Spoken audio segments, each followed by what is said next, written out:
And now, it's time for another Dice Tower review with Tom Vasel.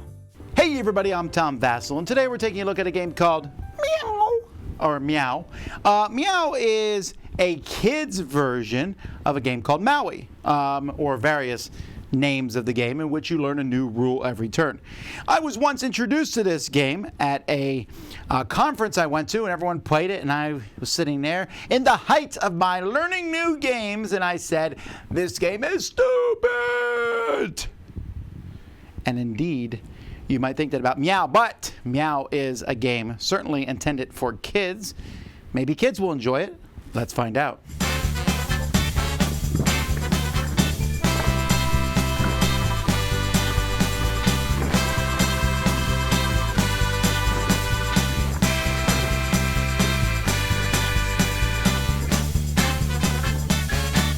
In this game, you're going to put down a pile of cards. Each person's going to get shuffled and given to them 2 cards, unless you're playing 6 players, in which case each person gets 1. You're also going to put 1 card in the middle of the table. That's the draw pile. And you don't use the rest of the cards. They go back to the box. So, on your turn, everyone's going to look at their cards, and then they're going to pass them to the person on their left. And then you'll go. So you look at your cards, and you're going to pick one of them. So I'll do this one. And I'll play it. Say never surrender. So I'll say never surrender. I then will do everything that's on everyone else's cards. You say, Vasel, I don't think you can do everything that's on everyone else's cards because you only know these cards and you probably already forgot them. You're correct. So I just do some stuff. And then each person, starting with the person on my left, will say whether I got all their cards right or not. Maybe I did remember this one where I had to describe the played animal's favorite food, which would be bugs, and describe the colors of the played animal, which is green. But I didn't get any of these right, so this person says, Tom, you were supposed to whisper meow 3 times. Oh, I say. So then we take the 2 cards, the one I got wrong, the one I played, and the one in the middle. We mix them up like this, so that you don't know which one is where. And then we put one back in the middle. We give one to this person and one to me. And now it's this person's turn. They have a little bit more information now. They know some of the cards. And we just keep doing that over and over until one person goes and they do all the things in everyone else's hands. In this case, describe the played animal's favorite food, describe the colors, say go in peace, name a city that no one's named yet, say we're not so different you and I, and say never surrender. No one calls you out. No one says you made a mistake. You win. And that's how you play. Now, you can play with even make it more difficult by basically putting 13 cards together and just passing them out enough to everyone, so there's lots of extra cards in there. And if you use 2 different decks of colors, you can do a before and an after set where you essentially are making it more difficult. There's 13 cards, and if the background matches the before card, so you'll look at the background of the cards. They're going to be before or after.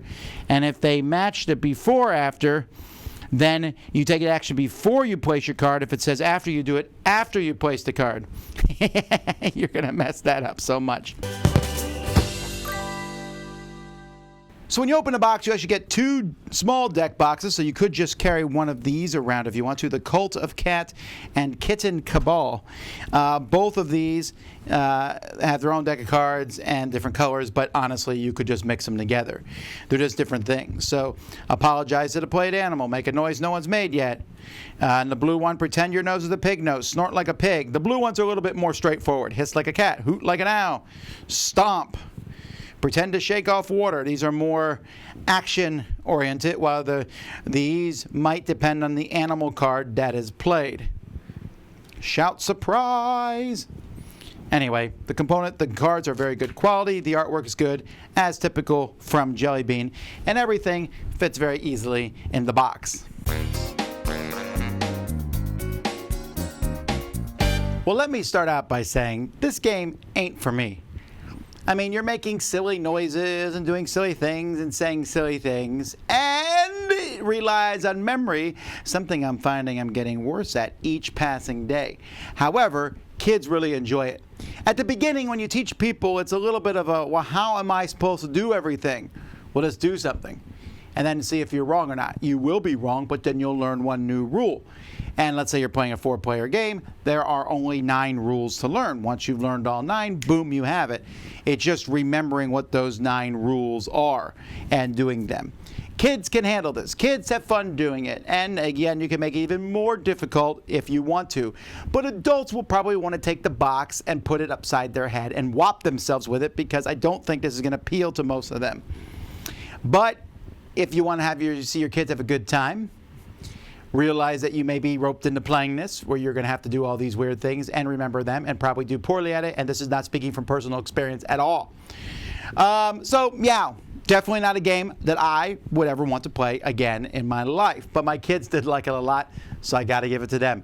And I do enjoy watching them do it. And it does have some thoughtful things that you have to figure out, remember, and do. So if you want a game that teaches memory and is zany and silly, Meow is your game. I'm Tom Vasel. We'll see you next time. Dice Tower Judgment, kid approved.